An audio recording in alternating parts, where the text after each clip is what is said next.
يقول كان علي جنابة ونسيت أن أغتسل وصليت إماما بجماعة في سفر، ثم تذكرت بعد أن وصلت قريتي، فما حكم صلاتي وصلاتهم؟ أما صلاتهم فهي صحيحة. وعمر رضي الله عنه يوم من الأيام كان عليه جنابة وصلى فأعاد الصلاة ولم يأمر الذين صلوا خلفه لأن صلاتهم صحيحة. لكن عندنا مسائل. المسألة الأولى أن يذكرها بعد أن أنهى الصلاة. خلاص، إذا بعد أنهى الصلاة خلاص انتهى كل شيء، لا يقول لهم ولا يعلمهم ولا يتحدث، هو يغتسل ويصلي.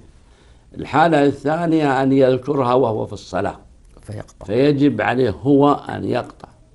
لكن وش يقول عليه جنابه ولا شيء؟ صعب. يقول العلماء أنه يعني كأنه أرعف أو شيء، ويشر الواحد يصلي يتقدم عنه، يتقدم ويروح ويطلع يستر على نفسه.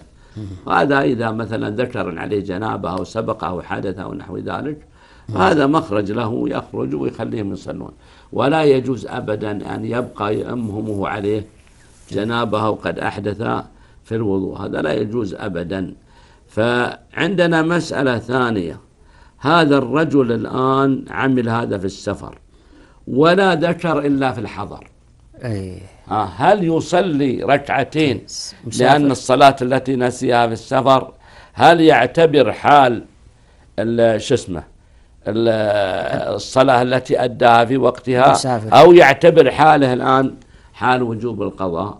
وإذا أداها الآن 4 في الحضر فإن شاء الله أنه أداها، لأن حتى لو أداها في السفر 4 صحت، فإذا أداها في الحضر 4 إن شاء الله صحت ولا شيء عليه.